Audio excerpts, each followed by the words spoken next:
Hello বন্ধুরা, দেখো মানুষের অবহেলা তো আটকানো যায় না। কেউ অবহেলা করলে কি করা উচিত, আজকের ভিডিওতে সেটাই তুলে ধরব। কেউ অবহেলা করলে তাড়াহুড়ো করে প্রতিক্রিয়া না দেখানোই উচিত। সাথে সাথে রাগ বা কষ্ট প্রকাশ না করে একটু সময় নিয়ে পরিস্থিতি বোঝার চেষ্টা করতে হবে। কী কারণে সে অবহেলা করছে সেই কারণ বোঝার চেষ্টা করতে হবে। সে সত্যিই অবহেলা করছে নাকি ব্যস্ততা বা ভুল বোঝাবুঝি আছে, এটা যাচাই করতে হবে।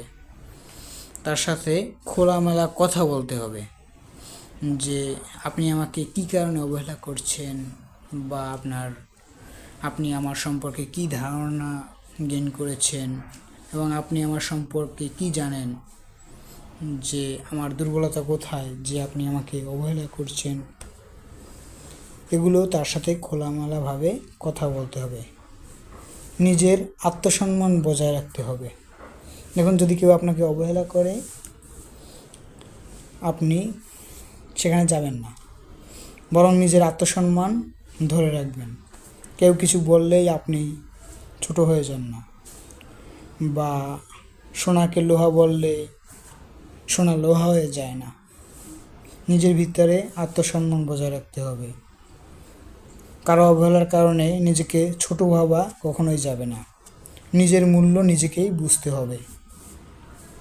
দূরত্ব তৈরি করা, যদি দরকার হয় বারবার অবহেলা করলে সেই সম্পর্ক থেকে ধীরে ধীরে দূরে থাকা ভালো সিদ্ধান্ত হতে পারে। যে আপনাকে অবহেলা করেছে তার কাছ থেকে দূরে থাকুন। কি দরকার ওই মানুষটাকে, ঠিক আছে? তার কাছ থেকে দূরত্ব বজায় রাখতে হবে। দূরত্ব বজায় রাখলে দেখবেন আস্তে আস্তে সে আপনাকে অবহেলা করা কমিয়ে দেবে এবং আপনিও ভালো থাকতেছেন। কেউ যদি আপনার প্রিয় মানুষ হয়ে থাকে এবং সে যদি আপনাকে অবহেলা করে, তাহলে তার কাছ থেকে দূরে থাকাই ভালো। কারণ দূরত্ব যত বাড়বে গুরুত্ব তত বাড়বে। আবার বলছি, দূরত্ব যত বাড়বে গুরুত্ব তত বাড়বে। তাই আপনি দূরত্ব বজায় রাখুন, দেখবেন আপনার গুরুত্ব আছে। সবার কাছ থেকে প্রায়োরিটি পাওয়ার চেষ্টা করবেন না। অনেক মানুষ আছে পৃথিবীতে যারা মানুষকে শুধু অবহেলা করতে জানে, ভালোবাসতে জানে না।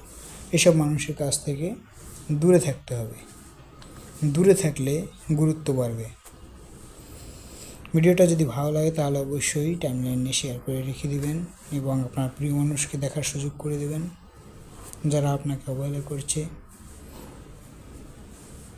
ভালো থাকবেন, সুস্থ থাকবেন এবং পেজটা ফলো দিয়ে পাশে থাকবেন।